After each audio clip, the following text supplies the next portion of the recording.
ورسوله. قال النبي صلى الله عليه وسلم: الدنيا مزرعة الآخرة. أعوذ بالله من الشيطان الرجيم. بسم الله الرحمن الرحيم.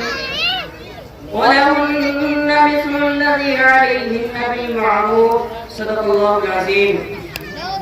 محترم حضرات اور میری ماں بہنوں، آج سے 1400 سال پیچھے چلے جائیں جب لڑکیوں کو زندہ دفن کرنے ایک وقت کی بات سمجھی جاتی تھی، جب ماں بہنوں کی عزت خاک میں بھلائی جا رہی تھی، جب یوروپ میں بھی اس بات پر تحقیق جاری تھی کہ عورت بھی انسان ہوتی ہے نہیں، جب افلاطون جیسا فلسفی یہ کہہ رہا تھا کہ ہاں عورتوں میں بھی جان ہوتی ہے، جب بغرات جیسا دماغ یہ کہہ رہا تھا کہ عورت ایک پھندا ہے جو صرف مرد کو پھنسانے کے لیے بنایا گیا ہے، غرض ہے کہ دنیا کی کوئی شام ایسی نہ تھی جو عورتوں کی تذلیل کے اوپر ختم نہ ہوتی ہو، اور کوئی صبح ایسی نہ تھی جو عورتوں کے لیے پیغام نہ لاتا ہو۔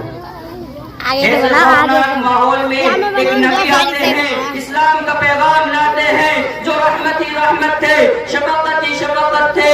وہ ظالم معاشرے کے خلاف یہ کو تنہا کھڑے ہو جاتے ہیں، پوری طاقت کے ساتھ اعلان کرتے ہیں: لوگوں عورتوں پر ظلم و ستم بند کرو، لوگوں عورتوں پر ظلم و ستم بند کرو، وہ بھی تمہاری طرح ایک انسان ہے۔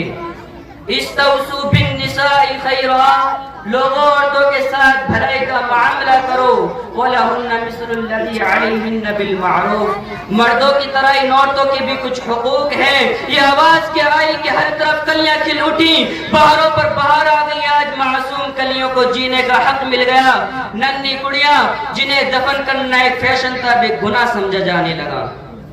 آپ نے عورتوں کے اتنے حقوق بیان کیے کہ حجۃ الوداع سے لے کر اپنی وفات تک اس کا بار بار تذکرہ فرماتے رہے۔ مردوں کو عورتوں کا محافظ بنا دیا، ان کے حقوق کا نگراں قرار دیا، اور ایسے اصول بنائے کہ رہتی دنیا تک اس کی مثال نہیں لائی جا سکتی۔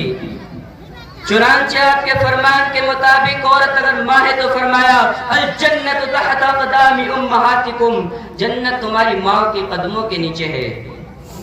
عورت اگر بیٹی ہے تو اسے والدین کے لیے جہنم سے بچنے کا ذریعہ بنا دیا، عورت اگر بہن ہے تو اسے بھائی کے لیے محبت اور رحمت بنا دیا، عورت اگر بیوی ہے تو اسے ایک طرف باعث سکون قرار دیا، اور دوسری طرف فرمایا: خیرکم خیرکم لأہلہ، تم میں سب سے بہتر وہ ہے جو اپنی بیوی کے ساتھ اچھا ہو۔ عورت اگر عام مسلمان خاتون ہے تو اسے اسلامی بہن بنا دیا، اور حکم دیا گیا کہ ان سے بھی اپنی نظروں کو نیچے رکھا کرو۔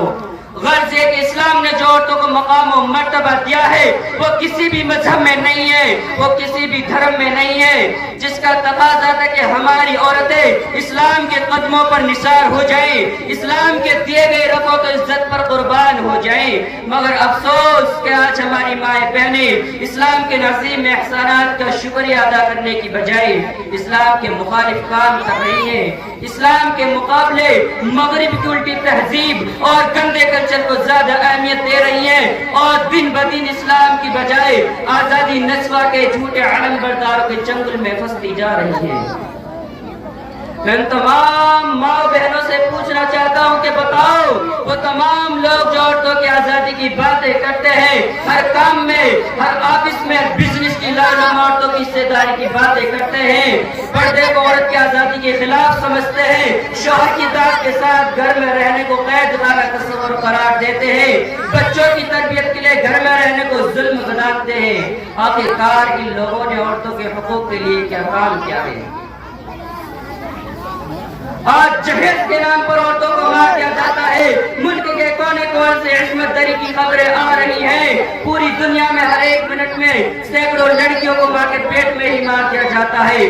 آخری آزادی کے دعوے دار عورتوں کے حقوق کی جھوٹی لڑائی لڑنے والے ان معصوموں کو حق کیوں نہیں دلاتے؟ کوئی سخت قانون بنا کر ان ظالم درندوں کو کیفر کردار تک کیوں نہیں پہنچاتے؟